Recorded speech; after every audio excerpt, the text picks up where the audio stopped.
नमस्कार, स्वागत है आपका डायलॉगस में। अक्सर हाँ, जल, जंगल, ज़मीन हमारे पब्लिक डिस्कोर्स में यानी कि बहस के मुद्दे में शामिल नहीं होता या पीछे रहता है या फिर हमारे राजनेताओं की ये प्रायोरिटी लिस्ट में इनकी कोई जगह नहीं होती। लेकिन पिछले कुछ दिनों से जब से सुप्रीम कोर्ट ने 20 नवंबर का जो फैसला है, जिसमें सुप्रीम कोर्ट ने अरावली की जो डेफिनिशन एक तरह से तय की, उसके बाद से लगातार अरावली की पहाड़ियों को बचाने के लिए एक नए आंदोलन की शुरुआत हो चुकी है। सेव अरावली के नाम से कैंपेन अलग-अलग सोशल मीडिया पे ट्रेंड कर रहा है और जिस तरह से भारत सरकार के मंत्री यानी कि एनवायरनमेंट मिनिस्टर भूपेंद्र यादव को रविवार के दिन प्रेस कॉन्फ्रेंस करनी पड़ी, उससे ये समझ में आता है कि सरकार यानी कि जो रूलिंग पार्टी है और सत्ता में जो बैठे हुए लोग हैं, उनको ये समझ में आया कि इस नाम पर अरावली का जो कैंपेन चल रहा है, वो कहीं न कहीं सरकार की इमेज को डेंट कर सकता है। हालाँकि भूपेंद्र यादव ने कहा कि ये कुल मिलाकर एक तरह से भ्रम फैलाया जा रहा है। सरकार का कतई कोई इरादा नहीं है कि अरावली की पहाड़ियों में माइनिंग लॉबी को छूट देने का और डेफिनिशन के मुद्दे पर भी एक तरह से भ्रम फैलाया जा रहा है। अब सवाल ये है कि सच क्या है और डेफिनिशन के मुद्दे को लेकर इस तरह से कंट्रोवर्सी या विवाद क्यों उत्पन्न हुई है और क्या है ये पूरा प्रोटेस्ट? क्यों इस मुद्दे पर लोग प्रोटेस्ट कर रहे हैं? न केवल हरियाणा में बल्कि राजस्थान में कई जगहों से इस तरह के प्रोटेस्ट की खबरें आई है और जिस तरह से सोशल मीडिया पे कैंपेन चल रहा है वो तो चल ही रहा है। तो इस मुद्दे को समझते हैं। आज के कार्यक्रम में हमारे साथ कई सारे मेहमान जुड़ रहे हैं। अंशु नैथानी जो सीनियर जर्नलिस्ट हैं वो हमारे साथ जुड़ रही हैं। इसके अलावा मनीष गुप्ता जो पॉलिटिकल एक्सपर्ट हैं वो जुड़ रहे हैं। शीतल पी सिंह जी जुड़ेंगे और साथ ही वाटरमैन यानी कि राजन सिंह यानी कि जिन्हें मैग्सेसे अवार्ड मिला है, वो भी थोड़ी देर में जुड़ेंगे, जो कि लंबे समय से जल, जंगल, जमीन को लेकर पूरे भारतवर्ष में उन्होंने संघर्ष किया है और दुनिया भर में उनकी ख्याति है। लेकिन शुरुआत करते हैं आपसे संदीप गुप्ता साहब, मनीष गुप्ता साहब आपसे शुरुआत करते हैं। कुल मिलाकर ये जो प्रोटेस्ट चल रहा है और जिस तरह से भूपेंद्र यादव ने ये कहा कि एक तरह से भ्रम फैलाने की कोशिश की जा रही है, कोई डेफिनिशन चेंज नहीं हुआ है और जो 100 मीटर का कैप है यानी कि सुप्रीम कोर्ट में जो एनवायरनमेंट मिनिस्ट्री ने जो एफिडेविट फाइल किया, उसके हिसाब से कोई भी स्ट्रक्चर जो है 100 मीटर के दायरे में आएगा, उसे ही अरावली पर्वत रेंज का हिस्सा माना जाएगा। अगर उससे नीचे का हिस्सा है तो वो उस अरावली रेंज के पर्वतों में नहीं गिना जाएगा और इससे ये खतरा उत्पन्न हो गया है कि ढेर सारे स्ट्रक्चर यानी कि सिर्फ 8.6% का जो स्ट्रक्चर है इस 4 राज्यों में फैले हुए, वही उस कैटेगरी में आ पाएंगे। बाकी इलाकों पर हो सकता है माइनिंग माफिया को छूट मिल जाए आने वाले दिनों में। आप इस आर्गुमेंट को कैसे देखते हैं या फिर आपको लगता है कि सरकार का जो आर्गुमेंट है वो ज्यादा सॉलिड है? देखिए, सबसे पहले कुछ बेसिक फैक्ट्स आपको बता दूं। पहली बात तो ये है कि ये कितना बड़ा एरिया है। अरावली हिल्स जो पूरे दिल्ली से शुरू होकर गुजरात तक जाती है, ये लगभग 1,35,000 वर्ग किलोमीटर है, जिसमें से 50,000 तो बहुत इफेक्टिव है और बाकी नियर बाई जोन्स हैं, यानी जिसमें जिसमें स्विट्जरलैंड भी आ जाए, केरला भी आ जाए और दो छोटे छोटे स्टेट और आ जाए, यानी 3 बड़े स्टेट देश के इतनी बड़ी जगह है ये, जो हमने नो गो जोन बना रखी है। और ठीक है, होनी भी चाहिए, इकोलॉजी भी मेंटेन करनी है। अब सुप्रीम कोर्ट कहती है कि हम टोटल बैन नहीं कर रहे हैं, लेकिन अलग अलग एजेंसियां अलग अलग स्टैंडर्ड लेके चल रही हैं। वन विभाग कोई स्टैंडर्ड ले रहा है, खनन विभाग कुछ और स्टैंडर्ड ले रहा है और प्रदूषण कंट्रोल बोर्ड कुछ और ही कह रहा है। तो हमने इन तीनों के लिए वन की एक एग्जैक्ट डेफिनेशन स्पष्ट कर दी और बता दिया कहां इस विकास होगा, कहां संरक्षण होगा और पहाड़ किसे बोलेंगे। तो उसने कहा जो 100 मीटर है वो पहाड़ है। अब आप 100 मीटर को अंदाजा करेंगे तो आपको समझ नहीं आएगा 100 मीटर कितना होता है। हम अपने 100 मीटर का अंदाजा करेंगे, हमारी पड़ोस वाली बिल्डिंग का मकान है, नोएडा में कोई भी घर 15 मीटर से ज्यादा नहीं होता, लेकिन जो 30-30 मंजिल की फ्लैट्स बने हुए हैं वो उतने पहुंच जा रहे हैं। अब ये समझिए जो संसार का सबसे बड़ा पहाड़ है वो 8,848 मीटर है, यानी इससे 84 गुना ज्यादा। अब सुप्रीम कोर्ट ने कहा है सिर्फ 100 मीटर, और ये बहुत बड़ा नंबर नहीं है 100 मीटर। 100 मीटर के नीचे का पहाड़ नहीं माना जाएगा। और ये नहीं कहती जो पहाड़ नहीं मानेंगे उन पर खनन कर दो। कितना एरिया बनता है? सब मिला के 1% के आसपास जगह बन रही है। और उसके बदले में क्या? बदले में क्या, वहां से आपको पत्थर मिलेगा, वहां से आपको जमीन मिलेगी, इंफ्रास्ट्रक्चर डेवलपमेंट होगा। इससे कोई पर्वतमाला खत्म नहीं हो रही है। लेकिन देश की जीडीपी में डेवलपमेंट आएगा, यहाँ वहां से रास्ते निकल जाएंगे। आज हो क्या रहा है, हिमालय, हिमाचल में, हिमाचल प्रदेश और उत्तराखंड पर पर्यटकों का दबाव है, अरावली कोई जाता ही नहीं। तो कहीं ना कहीं हमें इस सिचुएशन को बदलना पड़ेगा। देखिए पूरा विश्व ऐसे डेवलप हुआ, पुराने अमेरिका से लेके चीन तक उन्होंने पहाड़ काट के टनल बना के पूरे शहर बसा लिए, स्विट्जरलैंड पूरा का पूरा स्विट्जरलैंड टनल के अंदर बसा लिया। और हम इन्हीं, और वो लोग क्या करते हैं, अपनी प्रॉब्लम हमारे सर पर डाल के कहते हैं आप डेवलपमेंट नहीं करोगे, हम तो डेवलप हो गए। तो अब बात डेवलपमेंट की है, इसलिए ये वो लोग जो खुद डेवलप हो चुके अपने पैसे का इस्तेमाल करके यहां आंदोलन टाइप मामला फैलाना चाह रहे हैं, जिससे कि ये देश विकास के रास्ते पर चलने से रुके। तो भावुकता में नहीं आना चाहिए। हमें जिन चीजों के लिए विदेशी मुद्रा खर्च कर रहे हैं वो हमारे यहाँ हो सकती है, अपने संसाधन हो सकते हैं, और पता नहीं क्या निकले। सब जगह पहाड़ों के नीचे से चीजें निकलती हैं, वहां निकल सकती हैं। हम जनसंख्या पे कभी बात नहीं करते कि जनसंख्या घटानी चाहिए, रोकनी चाहिए। इंदिरा गांधी की बात आज तक किसी ने बात नहीं की। लेकिन इन लोगों को रहने के लिए अच्छा घर चाहिए, वो कहां से जगह आएगी? थोड़ी थोड़ी जगह सब जगह से निकाली जाएगी, बस ये है। इसलिए रोजगार सृजन को नहीं रोकना चाहिए। जहां से हमें लोग मिलेंगे, मनरेगा चलेगा, देश का विकास होगा, क्षेत्र का विकास होगा, विकास तेजी से आगे बढ़ेगा। यही सब करना है, और इससे कोई इकोलॉजी को नुकसान नहीं हो रहा। 1% 2% जगह घटने से कुछ फर्क नहीं पड़ेगा। बहुत सारा एरिया ऐसा है जिसको वहां पे बन लगाकर आधा आधा किलोमीटर का सारा सराउंडिंग एरिया को बना के वहां बन लगा देंगे, तो जो इकोलॉजी को प्रॉब्लम वो रिजॉल्व हो जाएगा। मानो आज ऐसा नहीं है किसी के रेजिडेंशियल घर के प्लॉट में पेड़ आ गया तो वो घर नहीं बनेगा, वो घर बनेगा, एक पेड़ कटेगा, उसकी प्रॉपर परमिशन होगी, दूसरा पेड़ उसके 10 पेड़ लगाए जाएंगे। तो मैं समझता हूं हमें इन सबको समझकर, सब बातों को ध्यान में रख के, सिर्फ और सिर्फ विदेशी लोगों की भावनाओं में आगे उनके निहित उद्देश्यों की पूर्ति के लिए वो आंदोलन खड़ा कर लें, ऐसा नहीं करना चाहिए। ठीक है। अंशु, आप इनके तर्कों से कितना सहमत है? जो इलाके, जिन इलाकों में अभी अरावली रेंज के जिन इलाकों में अवैध खनन हो रहा है, यानी कि आप अगर पूरे उस इलाके में भ्रमण करें, हरियाणा के एक पर्टिकुलर जोन में जहाँ पे इलीगल माइनिंग चलती है, उस इलाके में तो लोगों ने पूरे पहाड़ काट दिए हैं। और अगर हम मनीष जी की बातों से सहमति जताएं, तो फिर तो पूरा जो अरावली रेंज है, जहाँ पे भी फॉरेस्ट बचे हुए हैं, उन सबको डेवलपमेंट के लिए काटा जा सकता है, और विकास की जरूरत है हमें। तो जो ये प्रॉब्लम है, जो बार बार दिल्ली में ये बातें उठ रही है कि जो अरावली रेंज को दिल्ली का लंग्स कहा जाता है, और सारे जो पोल्यूशन की जो जड़ है वो अरावली रेंज में जिस तरह से कटाई हो रही है, अगर वो कट गया तो पूरा एक तरह से दिल्ली का इलाका पूरा बंजर हो जाएगा। और राजस्थान की का जो पूरा जिसको कहते हैं कि यहाँ पे पोल्यूशन टैप हो जाता है, उसकी एक तरह से कोई वजह नहीं मिलेगी अरावली रेंज को अगर काट दिया जाए तो। देखिए, मनीष जी जो बात कर रहे हैं विकास की, विकास ज़रूर होना चाहिए, लेकिन विकास किस कॉस्ट पर, किस कीमत पर, ये सोचने की ज़्यादा ज़रूरत है। अगर वो हमारे प्राकृतिक संसाधनों को खत्म कर रहा है, हमारी पूरी जो है इकोलॉजी को बिगाड़ रहा है, हमारे पर्यावरण को बिगाड़ रहा है, और आने वाले समय में हमारे लिए इतना बड़ा खतरा बनने जा रहा है, तो क्या ऐसा विकास हमें चाहिए? वो विकास जो हमें मौत के कगार पर पहुंचा दे, जो आज प्रदूषण हम देख ही रहे हैं, अभी दिल्ली एनसीआर में प्रदूषण हम रोज झेल रहे हैं और सालों साल बढ़ता ही जा रहा है।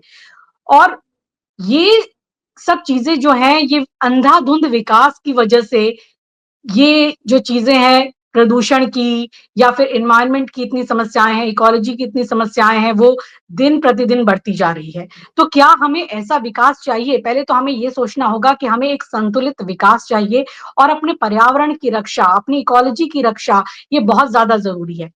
क्या विकास के लिए हम अपनी पूरी ज्योग्राफी को बदल देंगे? इतना बड़ा खतरा हम मोल लेंगे? जो ये संसार की सबसे पुरानी पहाड़ियां मानी जाती है, अरावली हिल्स एक सबसे ज्यादा पुरानी पहाड़ियों में से एक मानी जाती है, अरबों साल पहले ये बनी है। तो इनका एक एक निश्चित स्थान है और एक निश्चित वजह है इनकी हमारे देश की एक एनवायरनमेंट की रक्षा के लिए, सुरक्षा के लिए। इसको समझना बहुत जरूरी होगा। ये जो कह रहे हैं कि थोड़ा सा 2% अगर इस्तेमाल भी कर लिया, ये कर लिया, तो उससे क्या हो जाएगा? ऐसे ही हुआ है कि जब हमने देखा है कि उत्तराखंड में किस तरह से आपदाएँ आ रही हैं या फिर हिमाचल में किस तरह से आपदाएँ आ रही हैं, जहाँ पर जंगलों का कटाव हो रहा है, जहाँ पर नदियों का कटाव हो रहा है, जो रिवर बेड्स हैं, वहाँ पर मकान बनाए जा रहे हैं, इस तरह से अतिक्रमण हो रहा है और उसके बाद हम लगातार देख रहे हैं कि कितनी प्राकृतिक आपदाएँ इन क्षेत्रों में बढ़ती चली जा रही हैं। ये कहना बहुत आसान होता है कि 2% या थोड़े से में बना लेंगे तो उससे क्या होगा? आप ये समझिए कि ये सारी चीज़ें जुड़ी हुई होती है अंदर से। अगर अभी जिस तरीके से जजमेंट आया है, उसमें कहा गया है कि जो 100 मीटर से ऊपर की पहाड़ियाँ हैं, वो ही केवल अरावली में कंसिडर की जाएँगी, उससे नीचे की नहीं। तो आप देखिए कि 12,081 बताया जा रहा है, ये कुल पहाड़ियाँ हैं, ये पूरी रेंज की और उसमें से जो केवल 1,048 ही ऐसी है, जो 100 मीटर से ऊपर है। तो आप समझ लीजिए कि 90% से ज़्यादा हिस्सा तो अब उस व्याख्या के तहत डेफिनेशन में आएगा ही नहीं अरावली की, यानी उसकी एक लीगल वैधता समाप्त कर दी जाएगी। कल को वहाँ कुछ भी होता है, कोई भी खनन कार्य होता है या कोई भी निर्माण कार्य होता है या किसी भी तरह वो बिल्डर्स को दिया जाता है, तो उसकी लीगल वैलिडिटी पे सवाल नहीं उठाए जाएँगे क्योंकि उसको अरावली का हिस्सा माना ही नहीं जाएगा। लेकिन आप इसको इस तरह से खत्म नहीं कर सकते हैं कि आप केवल धड़ ही धड़ छोड़ दें और पूरे शरीर को खत्म कर दें और आप कहें कि ये अरावली आपकी बची हुई है, ये आपकी संरक्षण करेगी। ऐसा नहीं हो सकता है क्योंकि एक पूरा समूचा शरीर चाहिए जो एक जाल पूरा इन पहाड़ियों का बना हुआ है और जिस तरह से काम कर रहे हैं, जो ये हवाओं को आने से रोकते हैं, रेत को आने से रोकते हैं और आपने बिल्कुल सही कहा, ये एनसीआर और इस पूरे क्षेत्र के फेफड़े माने जाते हैं। 4 राज्यों के लिए कितना अहम है, ये दिल्ली, हरियाणा, राजस्थान और गुजरात। तो ये जो है ये बहुत काम कर रहे हैं। ये अरावली जो पहाड़ियाँ हैं वो हमारे देश के पर्यावरण के लिए कितनी महत्वपूर्ण है आप उसको समझिए कि अगर ये यहाँ से हट जाती हैं तो ये एक दीवार है और दीवार हट जाने के बाद किस तरह से थार डेज़र्ट का पूरी रेत और हवाएँ इस पर जिस तरह से आएँगी और उसका जो बताया जा रहा है कि काफ़ी गंभीर परिणाम हो सकते हैं। जो मानसून है उसका पूरा एक जो है वो सिलसिला जो है वो गड़बड़ हो सकता है और जो भूजल स्तर है वो और उसपे प्रभाव आ सकता है क्योंकि केवल ये इन पहाड़ियों की बात नहीं है, इन पहाड़ियों के साथ-साथ इनका जंगल है, उसमें जो वन्य क्षेत्र है, वन्य जीवन है, उससे जुड़ी हुई जो सारी चीज़ें हैं, वो पार्ट होती हैं एनवायरनमेंट का, इकोलॉजी का और वो सभी मिलकर आपके एक एनवायरनमेंट को बचाती हैं और ये सारी चीज़ों को मदद करती हैं जिससे कि हम बहुत सारी चीज़ों से हमारी रक्षा हो सके।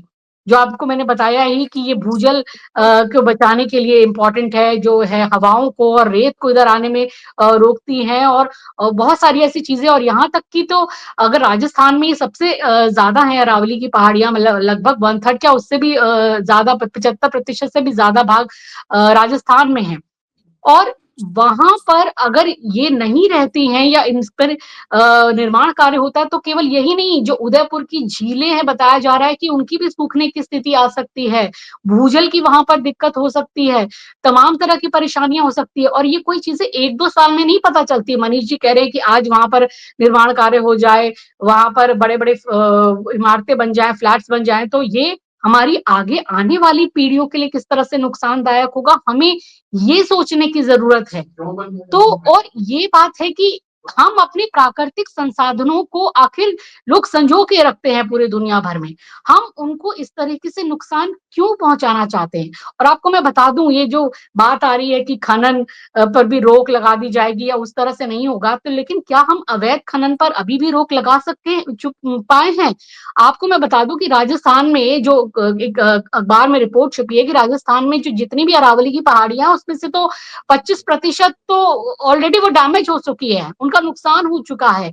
अगर केवल मैं आपको बताऊँ कि अलवर ही अलवर में 128 में से 31 पहाड़ियाँ समतल कर दी गई हैं।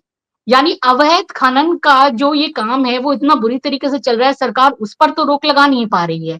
उसको तो कुछ कर किया नहीं जा रहा है, तो आपको क्या लगता है कि जब इसको पूरी तरह से एक संस्थागत रूप से इसको बना दिया जाएगा और छूट दे दी जाएगी और एक कानूनी जो संरक्षण है या जो बचाव है वो अरावली पहाड़ियों का समाप्त कर दिया जाएगा। यानी आप सोचिए कि जो 90% हिस्सा है, अगर उसमें आगे जाकर कुछ होता है तो कोई अब कह भी नहीं पाएगा कि वो अरावली का हिस्सा है। तो ये केवल ऐसा नहीं बिल्कुल। होता है कि आप धड़ रहने दें और उसका पूरा शरीर काट दें और आप सोचें कि वो वही कार्य करता रहेगा जो वो पूरा शरीर कर रहा था। तो वो नहीं होगा, भूजल का नुकसान होगा और सारी जो है यहाँ पर रेत आएँगी, हवाएँ आएँगी और बीमारियाँ बढ़ेंगी, इससे प्रदूषण बढ़ेगा, पर्यावरण को नुकसान होगा। और पहली बात ये है कि इसके ऊपर तो मुझे लगता है कि बहुत एक डिटेल स्टडी होनी चाहिए और ये आखिर कैसे तय किया जा सकता है और क्यों ये किया जा सकता है? इसे करने की आखिर ज़रूरत क्या है? क्या हमारे पास और ज़मीनों की ऐसी कमी पड़ रही है या हमको अपनी जो ये प्राकृतिक संपदा है उसको बिगाड़ के ही हम विकास करना चाहते हैं? क्या हम विनाश करना चाह रहे हैं विकास के नाम पर और अपने प्राकृतिक संसाधनों का?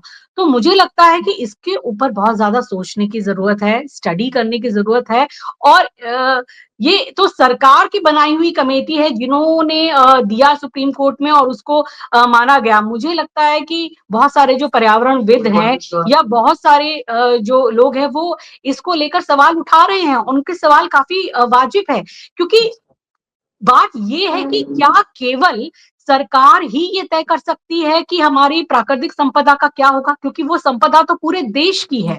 वो किसी एक दल की नहीं है या किसी एक सरकार की नहीं है क्योंकि वो सदियों से वहाँ प्रस्थापित है और पूरा देश अगर कहा जाए या वहाँ पे रहने वाले लोग खास तौर पर, वो लोग उसके सबसे पहले असली मालिकान हैं। जी, देखिए क्यों बात आज हो रही है, जब सोनम वांगचुक है वो 6 शेड्यूल में वहाँ लाने की बात करते हैं लद्दाख के उन एरियाज़ को, उसकी क्या वजह है? वजह ये है कि जैसे जो 6 शेड्यूल में ऑलरेडी जो इलाके हैं, कई आदिवासी या नॉर्थ ईस्ट के इलाके हैं, मेघालय है, यहाँ पर है, वहाँ पर अधिकार है लोगों को अपना कि उन ज़मीनों पे, उन जंगलों पे क्या बनेगा या नहीं बन सकता, वो उनके अधिकार क्षेत्र में है। तो ये एक बहुत बड़ी बात है। जंगल, ज़मीन बचाना आज बहुत ज़्यादा ज़रूरी है और इसी 6 शेड्यूल की बात करते-करते सोनम वांगचुक आज जेल पहुँच गए हैं। वो कोई अपराध नहीं कर रहे थे, वो यही बात कर रहे थे। तो ये एक बहुत महत्वपूर्ण मुद्दा है कि आखिर इन संसाधनों का मालिक कौन है? क्या हम जी। इसे बिल्डर्स को देने के लिए, क्या हम केवल पैसा कमाने के लिए, क्या हम केवल रिहायशी इलाकों को बनाने के लिए अपने पर्यावरण से इतनी बड़ी छेड़छाड़ करेंगे? अपनी प्राकृतिक संपदा से इतनी बड़ी छेड़छाड़ करेंगे जो हमारी आगे आने वाली पीढ़ियों के लिए इतना कुछ मतलब कहा जाए कि बिगाड़ के रख देंगी। तो ये एक हमारी बिल्कुल। प्राकृतिक दीवार है। आप सोचिए कि आज ही इतना पर्यावरण खराब हो रहा है, इतना प्रदूषण हो रहा है, तो अगर ये चीज़ों अगर ऐसा हो जाता है और अरावली जो हमारी एक नैसर्गिक दीवार है उसको इस तरीके से नुकसान पहुँचाने की या नष्ट करने की या अवैध खनन तो ऑलरेडी वहाँ चल ही रहा है। ये बातें अगर होती हैं तो आप सोचिए कि आने वाली पीढ़ियों के लिए कितना मुश्किल हो जाएगा निश्चित रूप और से मनीष जी यही मनीष इस जी पे ये स्टडी सवाल होनी चाहिए मुझे लगता है। जी, मनीष जी सवाल ये है कि 2018 में जब कोर्ट की सुनवाई हुई थी तो सुप्रीम कोर्ट ने ये माना था कि 31 ऐसे जो हिल्स हैं उस इलाके में वो डिसअपीयर्ड हो गए यानी कि गायब हो गए मैप से। उसके बाद भी सुप्रीम कोर्ट अगर इस डेफिनिशन को मान रहा है या फिर जो सरकार ने जो डेफिनिशन प्रोवाइड की है उसमें कई सारे जो एनवायरमेंटलिस्ट हैं उनकी कई सारी आपत्तियां हैं। आपको क्या लगता है कि इसमें सिर्फ विकास का नारा है या कोई वेस्टेड इंटरेस्ट है, कोई कॉर्पोरेट लॉबी है जिसके सीमेंट प्लांट के लिए अरावली का खनन होना जरूरी है और शायद उसको फायदा पहुंचाने के लिए ये सब किया जा रहा है? नहीं, मैं तो कहूंगा कि आखिर किसको ये आखिर कहां से ये डेटा आ गया कि अरावली की वजह से हमारे यहाँ प्रदूषण नहीं हो रहा या अरावली नहीं होगी तो प्रदूषण हो जाएगा। अभी हम ये नहीं कह रहे अरावली को काट दो, अरावली को हटा दो। सुप्रीम कोर्ट ने एक डेफिनेशन को यूनिफाई किया है, एक बात। और जो लोग जल की बात करते हैं, अवैध खनन तो वहां पे कोई रोक ही नहीं सकता। आजादी से पहले हो रहा है और आज तक हो रहा है। तो देखिए, और अवैध प्रथम में जो खनन होता है उसमें लोकल लोग शामिल होते हैं और इस्तेमाल जो बड़े बड़े कॉर्पोरेट से लेके जो बड़े अमीर लोग अपने घर में भी पत्थर लगाते हैं। और सबको पता है अगर खनन कहीं से भी हो रहा है, हमारे जो घर बन रहे हैं, बड़ी बड़ी कोठियां बन रही हैं, फ्लैट बन रही है, पैसे की कहां से आ रही मिट्टी? कहीं ना कहीं किसी ना किसी नदी से तो निकल के आ रही है ना। कहीं ना कहीं तो जमीन खोदी जा रही है ना। तो हम क्यों ना उसके लिए एक इस तरीके का स्टैंडर्ड तय करें कि ये जमीन खोदी जाएगी, ये जमीन नहीं खोदी जाएगी। शराब बंदी करने से जो नुकसान होता है, शराब तो लोग तब भी पी रहे हैं। मेरा कहना यह है अगर अवैध खनन होगा तो पानी की प्रॉब्लम ज्यादा होगी क्योंकि पानी फंसेगा वहां पे। और जब ऑर्गेनाइज डेवलपमेंट होगा जिसके लिए सिर्फ 1% 2% की बात है, उसमें भी वन क्षेत्र क्रिएट होगा। मुझे लगता है ऐसी क्या इकोलॉजी सेटअप है कि पूरे विश्व के खास खास एक्टिविस्ट लोग खड़े हो गए, जिनको ये बिल्कुल नहीं पता कि प्रदूषण का अरावली से क्या संबंध है, और बस सबने कहना शुरू कर दिया पहाड़ पहाड़ कट जाएंगे, अरावली। अरे भाई, कोई पहाड़ काट रहा है क्या? 100 मीटर ऊंचा कोई पहाड़ होता है क्या? तो 1,35,000 वर्ग किलोमीटर दिल्ली जैसे जाने कितने दिल्ली आ जाएंगे, और हम उसमें से उतना एरिया निकाल रहे हैं जो पहाड़ नहीं है। हम हिमाचल, हम मनाली घूमने जाते तो हम पहाड़ पे नहीं जाते क्या? तो हम इसको डेवलप क्यों नहीं कर सकते? हम इसके हम विदेशों से कहते हैं कि वो लोग तो अपना डेवलपमेंट करते चले गए, उन्होंने तो हाईवे टनल काट के लॉस एंजलिस कैसे बन गया? पूरा लॉस एंजलिस पहाड़ियों काट के बन गया। मैं नहीं कह रहा कि बना होगा पूरा लॉस एंजलिस, लेकिन जहां से अगर सड़क निकल सकती है, जो जो नियर बाई एरिया है, वहां पे आप आधा किलोमीटर का एरिया बंद बना दो ताकि अंदर कोई घुसे ना, और वहां से सड़क निकल जाए, क्या प्रॉब्लम है? बात सिर्फ ये है कि जब आज हमारे देश में स्थिति हो गई है कि कुछ लोग अपने वेस्टेड इंटरेस्ट के लिए, जो मैं जानता हूं क्यों लेकिन कह नहीं सकता, वो लोग इन बातों का विरोध करते हैं। नर्मदा में क्या हुआ? मेधा पाटकर ने क्या किया?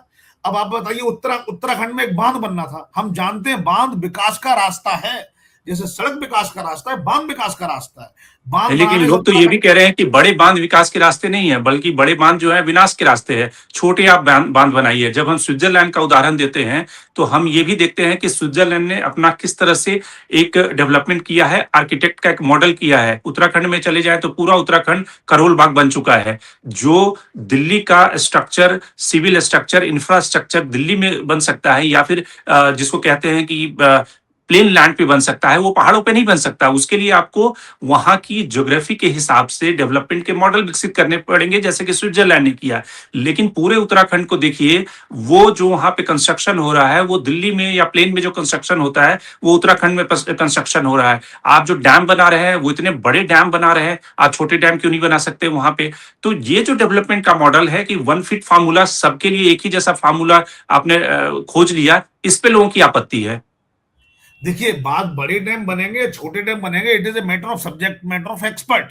वो मेरा और आपका मुद्दा नहीं, और ना ही हम और आप मिलकर फैसला कर भी सकते हैं। बात सिर्फ ये है कि जो लोग रोक रहे हैं उनके पीछे इंटरेस्ट क्या है, उनको पार्टी करने के लिए पैसे कहां से आ रहे हैं। बात ये है, मुद्दा ये है कि आखिर देश के विकास से चिढ़ने वाले लोगों का इंटेंट क्या है। आखिर उनको अरे किसने कह दिया कि प्रदूषण, अरावली नहीं होगी तो प्रदूषण हो जाएगा? आज दिल्ली विश्व के सबसे प्रदूषित शहरों में से एक हो गया। अरावली को तो अभी तक किसी ने छुआ नहीं ना, कैसे हो गया? और आगरा में अगर आप चले जाइए, उससे 200 किलोमीटर इटावा में तो प्रदूषण नहीं है। इटावा से और 50 किलोमीटर चले जसवंत नगर में प्रदूषण नहीं है। तो मैं ये समझता हूं कि प्रदूषण का अरावली से संबंध ही नहीं है।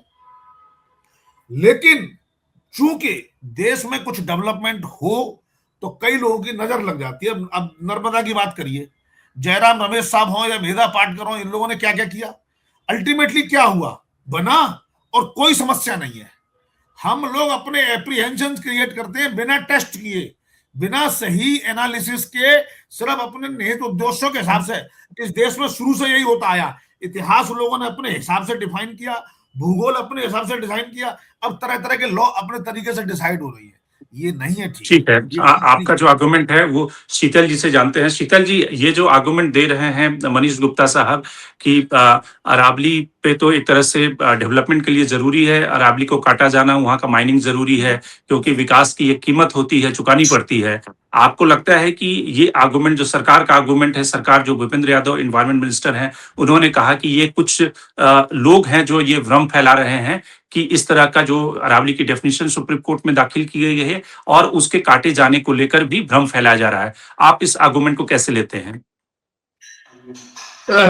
देखिए, मैं भी सुन रहा था ध्यान से, तो मैंने कोशिश की कि मैं ढूंढूं इस बीच कि वो कौन है और उसमें विदेशी या स्वदेशी कौन है जो लोग इस आंदोलन को कर रहे हैं। इसमें एक पीपुल फॉर अरावलीज है जो करीब 12 सालों से अरावली संरक्षण के लिए अपना काम करते हैं, वहीं के लोग हैं। कोई अहलूवालिया साहब हैं जो इसका नेतृत्व करते हैं। दूसरा एक अरावली बचाओ संस्था है हरियाणा गुरुग्राम में, ये भी सब लोकल संगठन है। सेव सरिस्का है जो सरिस्का टाइगर रिजर्व वगैरह के लिए बहुत समय से काम कर रहे हैं, 20 साल से, वो लोग हैं। एक फ्री अरावली करके आया है जो सुप्रीम कोर्ट के फैसले पर जिन लोगों ने आलोचना वगैरह की थी। और सामाजिक संगठन है, स्थानीय और राजनीतिक दल भी हैं जो अपने सब भारतीय और लोकल हैं, लोकल पॉलिटिकल उसमें है। मैंने कोशिश की कि मैं ढूंढूं कि इसमें विदेशी कौन है और उसका इंटरेस्ट क्या है। तो पता लगा कि सिर्फ UN convention to combat desertification का एक सुप्रीम कोर्ट के फैसले में एक राय है, लेकिन वो भी हमारे भारत में कहीं ज्यादा उल्लिखित नहीं है। लेकिन कोई WWF, ग्रीन पीस या कोई वैश्विक एनजीओ कहीं मिला नहीं किसी कैंपेन में किसी स्तर पर। तो कोई विदेशी इंटरेस्ट कहीं मिला नहीं, नंबर एक। नंबर दो, मेरी बात सिर्फ इतनी सी है कि हम जो लोग विरोध कर रहे हैं, ये तथ्य बताते हैं कि वो यही हमारे लोग हैं, और जो फैसला जिसने किया हमारी सरकार। हम एक लोकतांत्रिक देश है। हम स्टेक होल्डर्स से बात क्यों नहीं करते? हम उन लोगों को विश्वास में क्यों नहीं लेते? हम हर चीज को इस स्तर पे क्यों पहुंचा देते हैं कि कन्फ्रंटेशन होने लगे? लोकतंत्र में ये स्थिति क्यों आती है? क्या सरकारें, उनका रिकॉर्ड क्या है? हमारे 100 से ज्यादा शहर जो है most polluted in the world, most polluted in the world हमारे हैं। ये किसकी जिम्मेदारी है कि न हो इतने गंदे? सरकार का अपना रिकॉर्ड क्या है? ये कहना बहुत आसान है कि एक पेड़ आंगन में होगा तो काट देंगे तो दूसरा लगा देंगे। ये मुंह से लगता है पेड़? 80-100 साल लग जाते हैं, 150-100 साल, 200 साल। 5 लाख से ज्यादा पेड़ छत्तीसगढ़ में काट दिए गए हैं। उनको आने में 7 या 8 पीढ़ी लगेंगी अगर लगाए जाएंगे आज। तो ये कहना बहुत आसान है। हमने इस सरकार के दौर में, और एक्चुअली मनमोहन सिंह सरकार के भी आखिरी दौर में, जब दूसरे इस तरह के प्रस्ताव आ गए थे वेस्टर्न घाट पे, तब से हम पेड़ कटते हुए देख रहे हैं। 30% हम बड़े पेड़ काट चुके हैं। हमारे यहां पुराने पेड़ रह ही नहीं जाएंगे, और नए पेड़ ऐसे नहीं पैदा होते। 100 साल, 70 साल, 80 साल, 150 साल लगते हैं पूरा पेड़ बनने में, जिसको आप ऐसे काट दे रहे हैं कोयला निकालने के लिए, कहीं किसी और चीज को निकालने के लिए। अरे विकल्पों पे बात कीजिए। आपने क्या किया? एक पूरा शहर धंस गया है उत्तराखंड में। आप जो ऐसी ऑल सीजन रोड बना रहे हैं केदारनाथ तक और बद्रीनाथ तक, एक पूरा शहर धंस गया। ये सब लोग कहां जाएंगे? भाई अपने लोगों से हम बात क्यों नहीं कर सकते, और इस चीज को बात से क्यों नहीं हल कर सकते?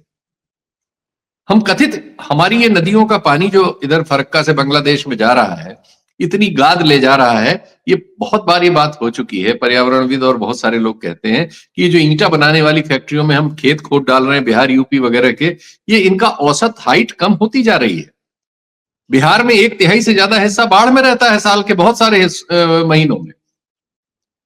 हम ये जो खुदवाते जा रहे हैं कथित विकास के नाम पे, और विकास का हालत क्या है?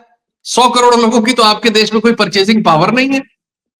फिक्की का अध्ययन है ना, पिछले साल ही कराया उन्होंने। 100 करोड़ लोगों की 142, 43, 45 करोड़ में कोई परचेसिंग पावर नहीं है।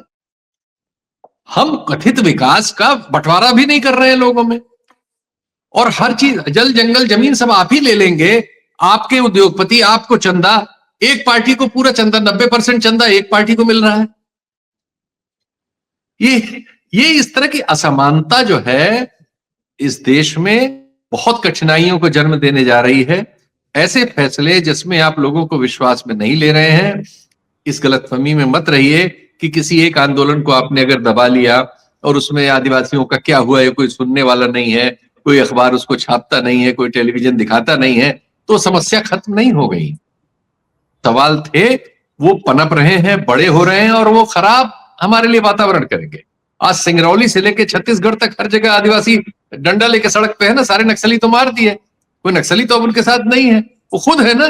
हजारों की तादाद में सब जगह लाठी खा रहे हैं और पिट रहे हैं। भाई बात करो, अपने लोग हैं यार, क्योंकि पाकिस्तान से आए हैं, अमेरिका से आए हैं। इन सब चीजों को भैया जरूरी यह है कि स्टेक होल्डर हमारी आबादी है। इस होल्डर कोई इंडिविजुअल नहीं है, और बहुत काबिल होंगे दूसरे लोग, उनका अध्ययन सही भी होगा तो क्या हुआ। सही बात को भी सही ढंग से अपने लोगों में इसको विमर्श से तय करिए। दादागिरी से मत करिए कि आप सरकार में हैं, आप कोर्ट को भी दबा लेते हैं, अपने मनपसंद फैसले ले लेते हैं, मनपसंद विशेषज्ञों की रिपोर्ट ले लेते हैं, मनपसंद आर्गुमेंट करने वाले लोगों को चैनलों पे बैठा के एक वातावरण बनाते हैं। नहीं चलेगा। ये सब चीजें कड़वाहट में बदल जाएंगी। उन किसानों से जिन्होंने आपने लड़ाई की और वो 1.25 साल बैठे रहे आपके बॉर्डर पे, बाद में आपने वो फैसला वापस लिया ना, आप बात करके करते तो वो जरूरत होती क्या भाई? और ये हम अपने ही लोगों और से शीतल बात जी, करने से क्यों भाग रहे हैं? बिल्कुल, हम और स्टेक शीतल होल्डर जी से बात क्यों नहीं कर रहे? और ये डेटा तो खुद भारत सरकार के फॉरेस्ट सर्वे ऑफ इंडिया का है, जिसमें कि forest survey of India Bharat सरकार की संगठन है, जो कहती है कि सिर्फ इस डेफिनेशन से 8.7% जो पहाड़ हैं वो उस कैटेगरी में आएंगे। तो फिर जब जी आपकी संस्था ही कह रही है, सुप्रीम कोर्ट ने खुद ये माना 2018 में कि 30 से ज्यादा ऐसे पहाड़, ऐसे स्ट्रक्चर गायब हो गए, 31 हिल जो है वो डिसअपियर हो गए। तो वैसी स्थिति में ये आर्गुमेंट देना कि कुछ भी नहीं होगा और ये तो भ्रम फैलाया जा रहा है, झूठ बोला जा रहा है, ये कितना सही है? एक चीज और मैं बताऊं, अगर आप मुझे मौका दें। जी जी बिल्कुल। उत्तर प्रदेश में 3 बार रिकॉर्ड, गिनीज बुक के कथित रिकॉर्ड में हमने मेरा ख्याल है कि 150-200 करोड़ पेड़ लगा दिए हैं कथित तौर पर। अब इसका कोई अध्ययन तो नहीं है, लेकिन मैं अपने आसपास में तो गांव में ही रहता हूं, हमारी मां जो पेड़ वेड़ लगा गई थी, हम उतने पेड़ नहीं बचा पाए हैं। हम गांव में ही रहते हैं। ये कहना बहुत आसान है, एक पेड़ लगाना और उसको बड़ा करना और उसको बड़ा देखना, एक आदमी की उम्र बीत जाती है। अब पुराने पेड़ है ही नहीं, गांव में ही नहीं है, उस तरह के पेड़ ही नहीं रह गए जो हम लोगों के बुजुर्गों के जमाने में होते थे। पानी का स्तर घट रहा है, केमिकल मैदान में आ गया है, हमारी बहुत सारी कठिनाइयां हम नई पैदा करने जा रहे हैं। 30% हमने पेड़ पुराने काट डाले हैं पिछले 12-13 सालों में, 14 सालों में। वेस्टर्न घाट को भी हम काटने जा रहे हैं। अभी तो ये तो अभी हमने अरावली का लिया, वेस्टर्न घाट का भी मुद्दा पड़ा हुआ है। हर जगह उद्योगपतियों की, कथित उद्योगपतियों की आंखें हैं, कथित विकास का नारा है। विकास का बंटवारा होता ही नहीं है, विकास एक ही जगह जा रहा है। हम देख रहे हैं कि कुछ लोगों की आय में बेतहाशा वृद्धि हो रही है, देश की भी आय में वृद्धि हो रही है, लेकिन लोगों की आय में तो कहां वृद्धि हो रही है? 50-60% लोग तो ऐसे हैं जिनकी आय में पिछले 11-12 साल में कोई वृद्धि नहीं हुई, बल्कि 30-32% ऐसे हैं। जो आपकी रिपोर्ट आई है अभी थॉमस पिकेटी वगैरह वाली, उसमें 30-32% तो ऐसे हैं जिनकी नीचे जा रही है। हम खुद ही जान रहे हैं, जिस पेशे में पत्रकारिता वगैरह में लोग हैं, जो उनकी आय थी आज से कुछ वर्ष पहले, उनमें से बहुत सारे लोगों, कुछ इंडिविजुअल्स की बड़े पदों पर बैठे हुए भले आय अच्छी हो, ज्यादातर की नीचे घट गई, क्योंकि रेवेन्यू कम हो गया। तो टेलीविजन में भी रेवेन्यू कम हो गया है, डिजिटल फॉर्मेट आगे बढ़ते जा रहे हैं। ये सब बहुत सारे बदलाव हो रहे हैं जो मनुष्यता के लिए नए चैलेंजेस पैदा कर रहे हैं। उसमें हम प्रकृति का विनाश करके और अपने हिस्से की प्रकृति का विनाश करके अपने ही लिए ज्यादा मुश्किलें पैदा करने जा रहे हैं, और इन मुश्किलों का कोई हल भी नहीं कर रहे हैं। सब चीजें अब जैसे पूरा जो है, पहले तो हमने केजरीवाल पे सारा मटका फोड़ा 10 साल कि सारी पॉल्यूशन की जड़ दिल्ली में केजरीवाल है। बगल में गुड़गांव भी सड़ता था और नोएडा भी सड़ता था, चारों और 100 शहर सड़ रहे थे। लेकिन हम पूरे मीडिया में चूंकि ढोल बजवाने में काबिल थे, तो हमने ढोल बजा के सब केजरीवाल पे फोड़ दिया, तो हार गया। अब हम अरावली पे दोष डाल रहे हैं। एक चैनल के महाशय तो क्या बताया जाए, कह रहे थे अरावली की वजह से दिल्ली में पॉल्यूशन है। लखनऊ में किसकी वजह से है? बनारस में किसकी वजह से है? पटना में किसकी वजह से है? अरे 100 शहर, हमारे हर शहर में पॉल्यूशन है, क्योंकि हमारी नीतियों में विसंगति है। एक हम छोटी सी चीज पूछ लूं क्या? पूछे, बताएं। अरे अगर एक चैनल के संपादक कह रहे होंगे अरावली की वजह से पॉल्यूशन है, अगर लखनऊ में पॉल्यूशन है और दिल्ली में है, देश के 100 शहरों में पॉल्यूशन है, तो अरावली फिर डिसीजन का पार्ट नहीं है। अरावली के होने ना होने से डिसीजन का फर्क नहीं पड़ रहा। अरावली के होने न होने से सिर्फ पॉल्यूशन का मतलब नहीं है, वो तो मैंने अपनी जी बात पूरी पूछ ले, पूरा आप कर ले, अपना पूरा सवाल कर ले। इस तरीके से आपने चीजों को मिक्स करके इसकी खिचड़ी बनाई। मैं अपनी बात को कह देना चाहता हूं। आपने कहा कि लखनऊ में भी पॉल्यूशन है, दिल्ली में भी पॉल्यूशन है, गुड़गांव पॉल्यूशन है। आपने केजरीवाल को घुसाया। यहाँ की सरकार की सत्ता की बात ही नहीं थी, अभी तक की सरकार की बात नहीं आई, आपने केजरीवाल को घुसा दिया। यानी आप कह रहे हैं केजरीवाल ठीक था, उस पर ठीकरा फोड़ दिया और उसे हरा दिया चुनाव। आपकी तकलीफ होगी, हो सकता है। आपने नहीं, सवाल मनीष जी आपने इसमें कह दिया कि 90% चंदा जो है एक पार्टी को जा रहा है।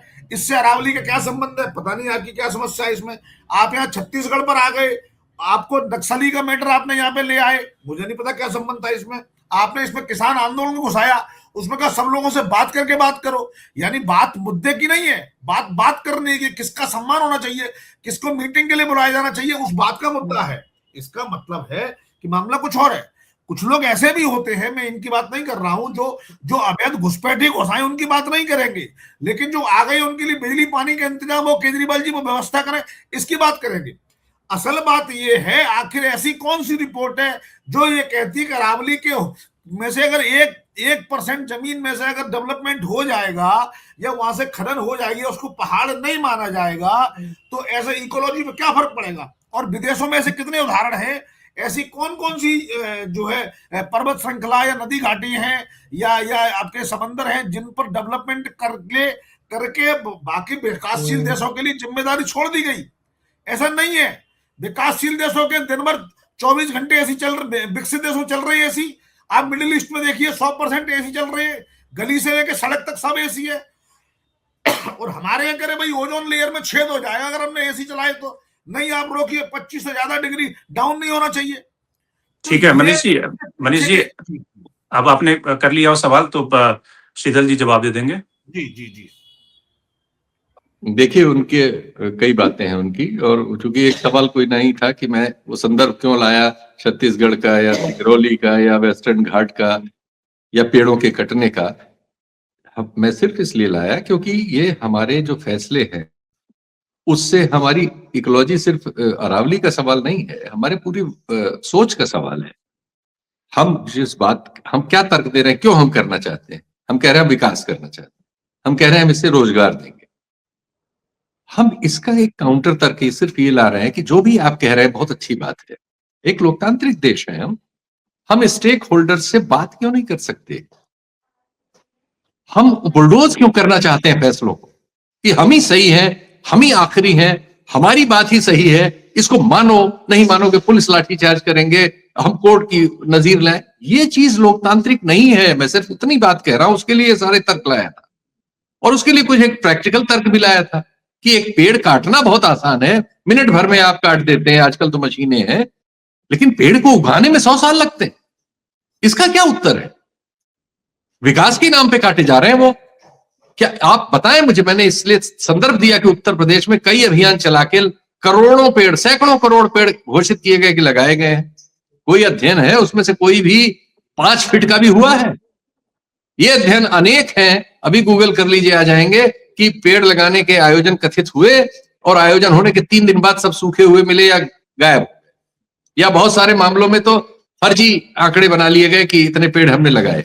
किसी शहर में हमने ऐसा ऐसा नहीं देखा कि उसकी वजह से पॉल्यूशन पर या किसी चीज पर कोई असर पड़ा या वो नजर आ रहे हैं। दूसरी चीज तो छोड़ दीजिए। ये प्रश्न है, सिर्फ इतनी सिंपल सी बात। हम एक लोकतांत्रिक देश हैं, अपने लोगों का मामला है। चूंकि आरोप ये लगाया था कि विदेशी संस्थाएं हैं इसमें, तो मैंने ढूंढने की कोशिश की कि कौन कौन सी विदेशी संस्थाएं आके भैया ये करा रही हैं, हमारा अरावली बचा रही हैं। अरे भाई, हमारी कुल 3.35% इकोनॉमी में, दुनिया की इकोनॉमी में हिस्सा है।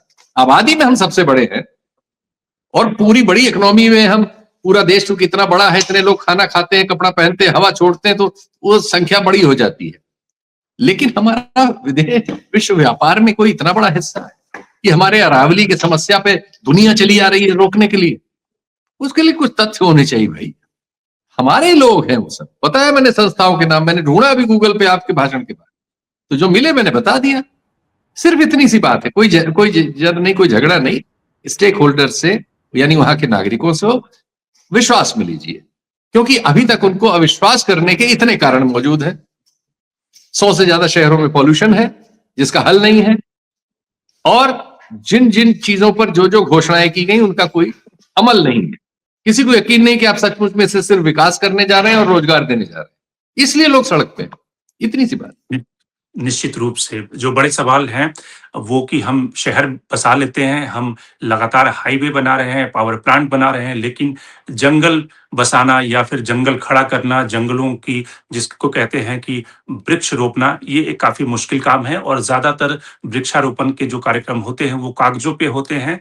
बहुत कम ऐसे उदाहरण मिले हैं कि सरकार ने या फिर सिविल सोसाइटी से मिलकर कई सारे जंगल उन्होंने बना लिए और जंगलों को अपने जीवन काल में आपने देखा होगा उगते हुए। और अरावली की जो पूरी रेंज है वो कई सारे नदियों को जन्म देती है, जिसमें 3 राज्यों की 3 नदियां हैं, और इसके अलावा अरावली का जो पूरा रेंज है 4 राज्यों में फैला हुआ है, 650 से ज़्यादा किलोमीटर में है और कई राज्यों की न केवल पॉल्यूशन बल्कि वहाँ की ग्राउंड लेवल का जो वाटर लेवल है, वो सब अरावली उसको कहीं न कहीं संरक्षण देती है। तो इसलिए अरावली की डेफिनिशन को लेकर, चेंज करने को लेकर जो बड़े सवाल पैदा हुए हैं, वो निश्चित रूप से आने वाले दिनों में उठेंगे और सरकार को इसका कोई न कोई माकूल जवाब या फिर कोई न कोई इसका माकूल हल निकालना इसके लिए ज़रूरी होगा। तो आज के कार्यक्रम में इतना ही। शीतल जी आप जुड़े, आपका बहुत-बहुत धन्यवाद। अंशु आप जुड़ी, आपका भी बहुत-बहुत धन्यवाद और मनीष गुप्ता साहब आपका भी बहुत-बहुत धन्यवाद। देश और दुनिया की बाकी खबरों के लिए आप बने रहिए डायलॉग्स के साथ।